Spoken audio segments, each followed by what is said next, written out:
Assalamualaikum warahmatullahi wabarakatuh. Salam semangat meraih kesuksesan. Apa kabar siswa-siswi kelas 12? Semoga tetap semangat dan senantiasa dalam keadaan sehat. Saya guru bimbingan konseling SMK Negeri 2 Tasikmalaya akan sharing materi bimbingan konseling yaitu tentang mengenal potensi diri. Mengapa harus mengenal potensi diri? Karena dengan mengenal potensi diri merupakan langkah awal untuk menentukan masa depan. Mau apa dan mau bagaimana hidup kamu di masa depan? Itu akan bergantung pada dirimu sendiri. Dimulai dengan mengenal potensimu, kemudian miliki rencana karir, dan selebihnya adalah doa dan berjuang. Bekerja keras, bekerja cerdas untuk mewujudkan masa depanmu. Apa saja sih yang ada dalam materi mengenal potensi diri? Yang pertama, kamu akan mengetahui tipe kepribadian yang dimiliki. Kedua, mengetahui karakter positif yang dimiliki. Yang ketiga, mengetahui skill atau keterampilan yang kamu miliki. Dan keempat, memotivasi untuk berprestasi dan memiliki pengalaman. Nah, langsung saja ke yang pertama, yaitu tentang tipe kepribadian. Dan kita akan menggunakan teori kepribadian karir dari John Holland, seorang psikolog asal Amerika dengan teorinya Riasek. Ada 6 tipe kepribadian menurut Holland, yaitu realistik, investigatif, artistik, sosial, enterprising, dan konvensional, atau disingkat dengan Riasek. Nah, kita akan bahas satu persatu ya. Yang pertama, realistik. Orang realistik memiliki orientasi pada kegiatan fisik. Kata kuncinya adalah aksi dan praktek. Dia mampu bekerja secara praktis dan efisien, namun tidak menyukai hal yang bersifat teoritis. Dia menyukai pekerjaan yang bersifat teknis dan outdoor. I untuk investigatif. Dia berorientasi pada pemikiran. Kata kuncinya ialah pemecahan masalah.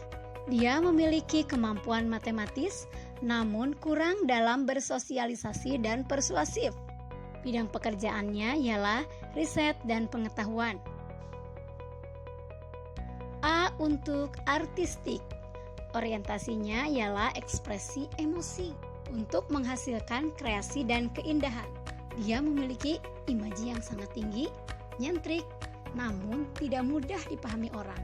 Sangat cocok bekerja di bidang seni.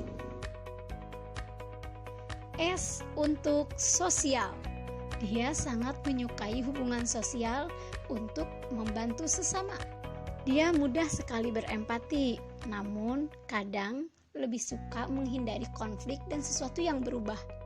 Bidang pekerjaan keterampilan sosial dan interaksi dengan orang lain sangat cocok untuk orang sosial. E untuk enterprising. Dia suka memimpin dan mengajak. Orientasinya ialah mendominasi dan manipulasi orang lain. Dia memiliki kemampuan negosiasi yang baik, namun tidak menyukai hal yang berbelit-belit. Marketing dan wirausaha menjadi bidang pekerjaan yang cocok untuk tipe ini. C untuk konvensional. Terstruktur, terjadwal, dan mengatur menjadi kata kuncinya. Dia berorientasi pada hukum, lingkungan teratur dan sistematis, juga tidak mementingkan diri sendiri. Teliti, rapih, dan terorganisir menjadi kelebihannya. Namun dia tidak suka terhadap perubahan atau rencana yang mendadak. Administrasi dan ekonomi menjadi bidang pekerjaan yang cocok buat seorang konvensional.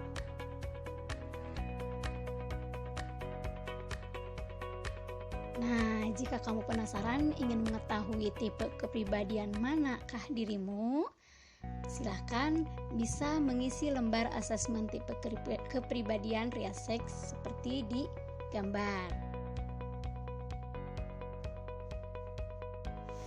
Setelah mengenal tipe kepribadian, kita lanjutkan untuk mengenal karakter positif. Apa sih karakter positif itu? Nah, untuk lebih jelasnya kita simak penjelasan dari guru BK kita, Ibu Yohyo. Disimak ya. Positif itu lebih cenderung ke bagaimana seseorang berada di dalam situasi dan kondisi.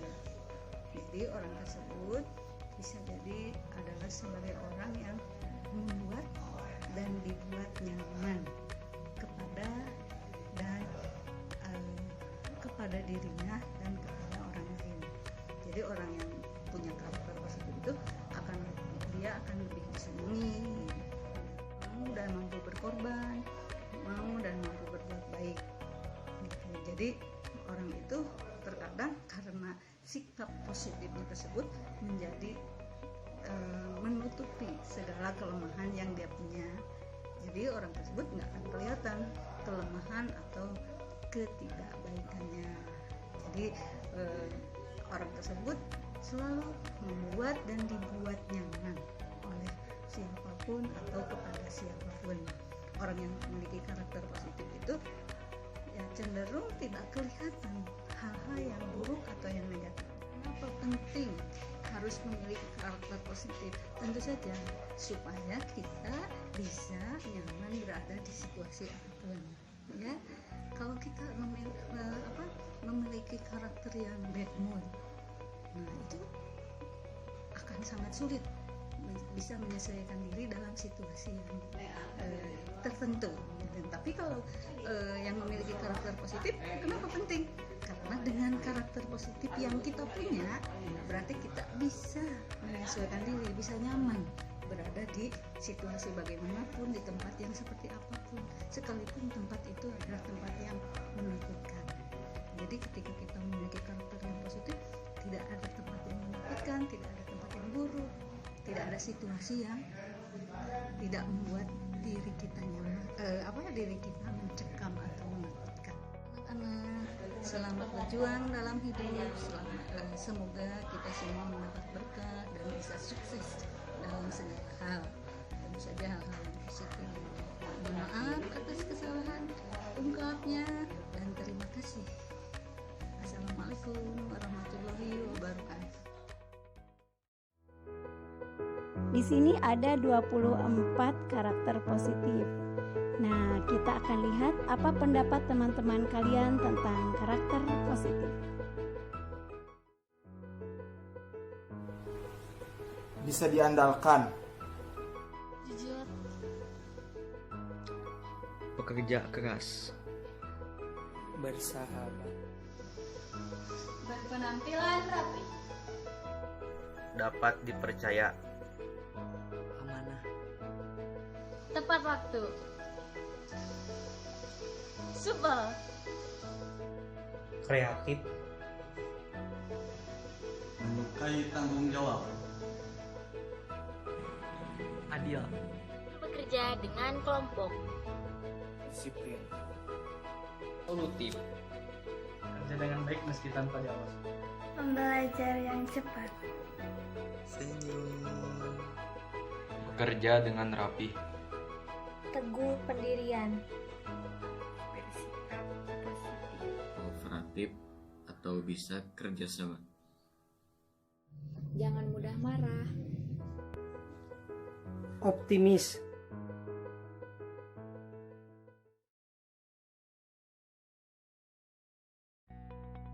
Oke, selanjutnya adalah skill atau keterampilan.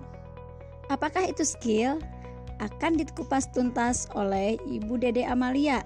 Beliau adalah guru BK SMK Negeri 4 Sukabumi. Assalamualaikum warahmatullahi wabarakatuh. Bersama saya Bu Guru BKmu. Apa yang dibutuhkan industri pada masa kini di era persaingan yang begitu ketat terhadap para pencari kerjanya? Yaitu jawabannya adalah skill. Selamat, saat ini adalah kalian kelas 12 SMK yang sudah dibekali skill dari awal sebelum kalian terjun ke dunia kerja. Dan memang skill merupakan modal penting yang membuat kalian bernilai dan berharga untuk dicari, yaitu hard skill dan soft skill. Kita akan melihat perbedaannya seperti yang disajikan di layar berikut ini. Silahkan disimak.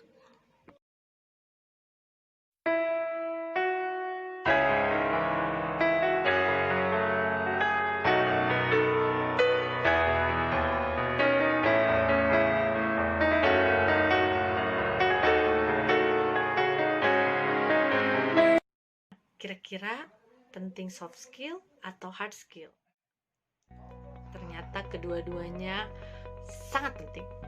Harus selaras dan harus dimiliki oleh kalian siswa-siswi kelas 12 SMP. Technical skill mungkin dapat membantumu mendapatkan pekerjaan, tapi soft skill dapat membantumu membangun karir. Mari bersemangat untuk memiliki keduanya karena keduanya bisa dilatih. Baik para pejuang impian, skill apapun, hard skill atau soft skill dapat dilatih dan dipelajari, tentunya dengan memiliki dedikasi yang kuat, adanya motivasi yang positif, semangat yang tinggi, adanya usaha yang tidak cukup hanya satu kali. Mari berjuang meraih impian kalian, mari berjuang meraih kesuksesan. Semangat para pejuang impian, khususnya kelas 12 SMK. SMK bisa. Sudah sangat jelas ya tentang skill atau keterampilan. Nah, dilanjut yang terakhir yaitu prestasi, dan ada prestasi akademis seperti nilai rapot yang tinggi, ada juga prestasi ekstrakurikuler seperti di bidang seni, olahraga, kegiatan sosial, dan religi. Adapun pengalaman bisa kalian dapatkan ketika mengikuti PKL atau magang. Berwirausaha pun dapat menjadi tambahan pengalaman buat kamu. Nah, selanjutnya kita simak sharing dari teman kita, Yoga Nuriana, tentang pengalamannya meraih prestasi. Simak ya.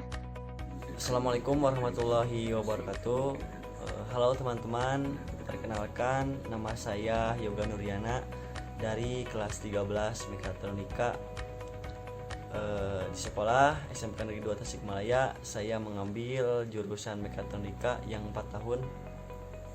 Di sini saya akan berbagi tentang apa sih itu prestasi dan kenapa prestasi itu harus kita dapatkan, utamanya selama sekolah sih, khususnya di SMK Negeri 2 Tasikmalaya. Ini menurut pengalaman saya karena alhamdulillah saya di SMK Negeri 2 Tasikmalaya sudah menuai prestasi tingkat kota, provinsi, dan nasional dalam bidang lomba IoT, Internet of Things.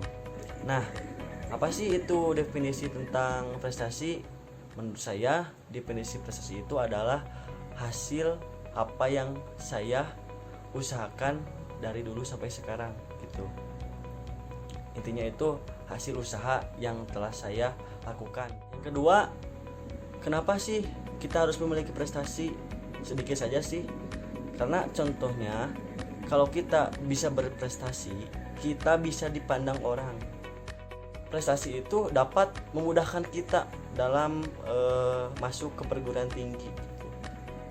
Sama prestasi juga dapat mempermudah gitu masuk perusahaan. Karena ya namanya juga misalkan direktur atau manajer atau HRD kan melihat kemampuan yang ada dalam diri kita gitu. Jadi semuanya itu ada buktinya gitu. Nah, selain juga itu ya bagi kita diri sendiri, prestasi itu kan ya akhir dari perjuangan, hasil dari belajar yang kita tanamkan dari nol sampai akhir gitu.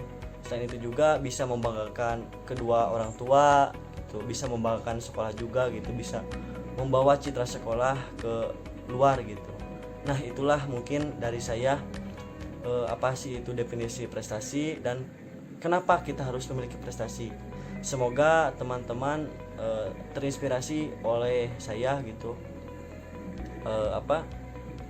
yang telah bisa menuai prestasi di tingkat kota, provinsi, dan nasional. Semoga teman-teman semua bisa melebihi dari saya gitu, bisa ke tingkat internasional. Pasti bisa, harus bisa gitu. Karena SMK itu dididik bukan jadi orang lemah gitu, tapi dididik jadi orang tangguh. Nah teman-teman harus bisa menggapai itu semua. Gan batik udah saya.